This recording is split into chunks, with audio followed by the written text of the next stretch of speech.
setting up your RV to use your off-grid solar panels to charge a power bank that can actually power your entire RV, we're going to show you the super stealth full power install that you don't have to sacrifice anything. This is the top-notch primo install for all of you who don't want to be running noisy generators or leaving a huge carbon footprint, but also want to have reliable power, no matter where you are.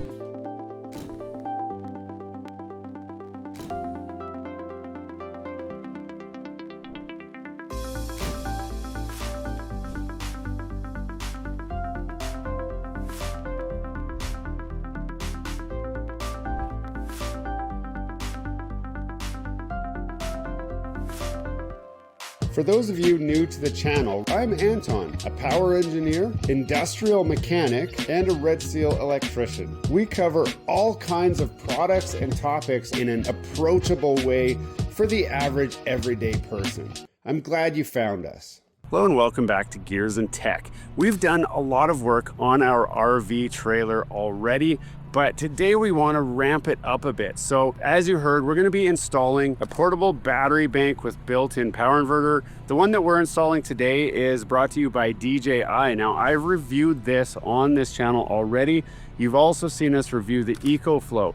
Both of them are just as good to use in this application. The reason I'm using the DJI is for one important factor. I'm going to show that to you guys right now, but just know that if you have an EcoFlow already, you can use the EcoFlow 800 watt supercharger. And there's also a secret trick that we show you on the install of the EcoFlow in a different video. If you've got an EcoFlow, check out that video. If you don't have anything, then check out this video because I'll show you exactly what we're doing. This is great for someone who has nothing already. If you have a DJI, well then this is already the video that you're looking for. Now this is it right here. This is the DJI 1000 watt super duper car charger. It comes with the wiring that you need to connect this up to your car and charge your DJI Power 1000 very fast. In just over 1 hour, you can get a full charge on this thing. So we're going to actually install this guy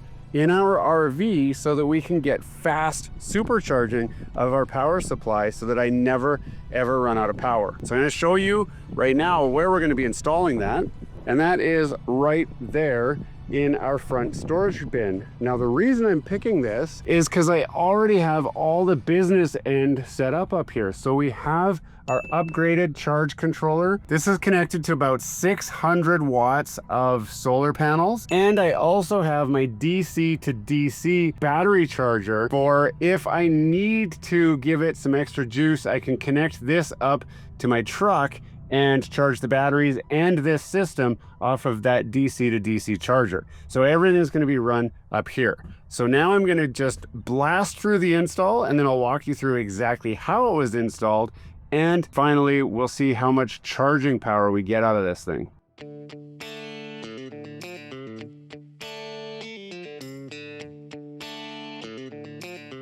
So the install is done as we need to do it here. I'll just walk you through exactly what we've done. So first off, we've mounted the DJI super fast charger. You can see the end of it here is ready to go into our power bank, but we need to look at the other side to see the electrical connections. Now we've got the long cable on this thing. I didn't want to cut it, so I've got it all still right here, just wrapped up and coiled up. But it's real simple. You've got red to the plus, black to the negative, and then you need to connect to your batteries. Now, because I have this DC to DC power supply, I have battery power right here with cabling that's at least as big as the cabling here. So there's no reason for me to run this outside of the camper. If for some reason you don't have this, then you would just want to run the other end of this power cable directly to your battery. You just bypass everything, connect it straight to your battery. The cable's long enough, you would just have to find some way to get it from inside here, because this needs to be cool and dry, out to where your batteries are. I've already drilled holes in the wall here and ran it through to my batteries already, so I didn't need to run more power. But the important thing here is to make sure that you definitely install this fuse. This is going to save you in case of a short circuit or a case of any problems. I do have a fuse on the other end as well, so this is now double fused but it doesn't hurt. Now, the keen observer will have noticed that I do also have this, which is a cigarette plug adapter. And some of you may be wondering, well, why don't you just charge it with that? Because after all, it does support it. The main reason is that cigarette adapter will only provide up to 100 watts of power per hour. So to charge our 1000 watt battery bank, it would take 10 full hours of charging.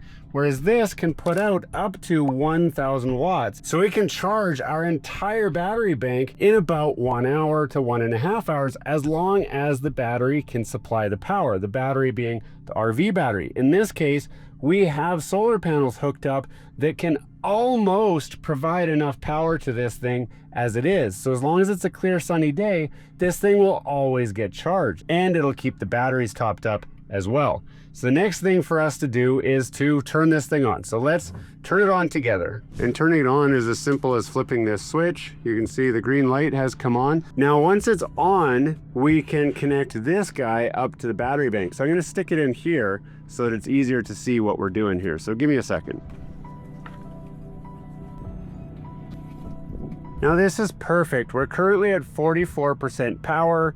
We've got our DJI wireless dongle plugged in. We've got it connected to our phone so we can check the app and see how everything's doing. And this is turned on still. So all we're gonna do is take our power cord here. We're gonna plug this in to the available SDC port. And in a second, it should see that it's connected. It does. So this says it's coming power from the car. This is updating now to tell us what our input wattage is. So we're currently at 470, 480. I don't know if you guys can see it, but on the app, we also see 505 watts coming in.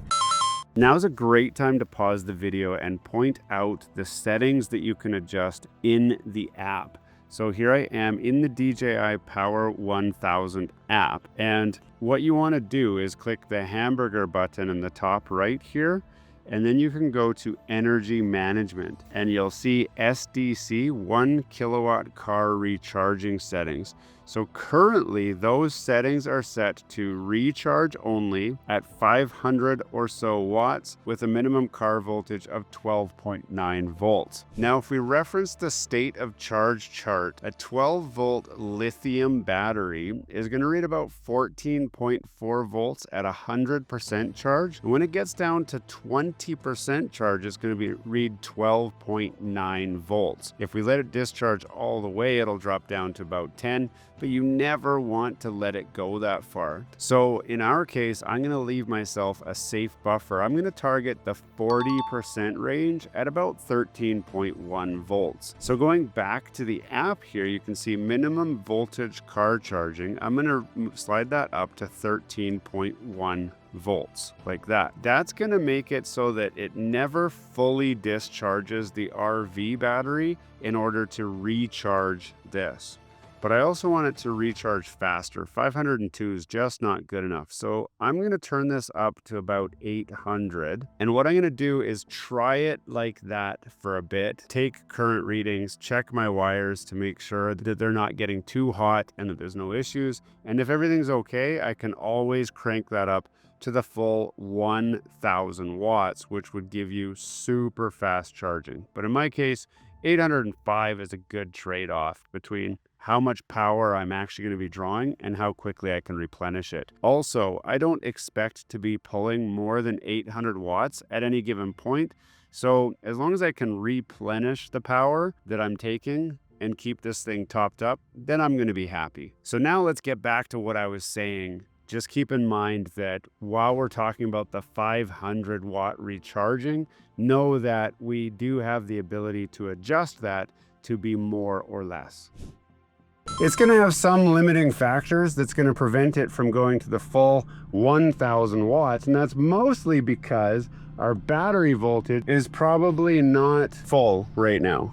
But lucky for me, I can pull up my Victron battery system on my phone and I can see now, so I've got an app feedback here. So the battery voltage is 13.2 volts and I'm currently losing 9.4 amps of power and I've got 123 watts of power negative. So at this pace, I only have about 6 hours of battery, as you can see from the app. Now, if I turn my solar panel off like that, our app is gonna jump up even more and say, holy crap, you're gonna have way less time. So I'm at 5 hours, I'm losing 18 amps, 230 watts or so. The sun is over there and our solar panels are right there. So we're not at maximum efficiency right now, but I should be able to get some decent power coming in here. So we're at 200 watts coming in now. It's dropped it down because it sees that I don't have full capacity here. So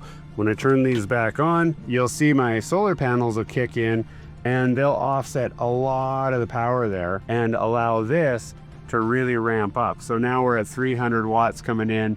This should go back up to the 500 watts that I was getting before, at least minimum, I would think. But it takes a minute for the solar panels to come back online and do all that. Now that takes care of the charging side of things, but now we need to talk about the power side of things. Now the keen observer probably saw my blue extension cord here, and what this is, this trailer actually comes pre-wired for an inverter. So up behind this panel, there was a power loop that I pulled out.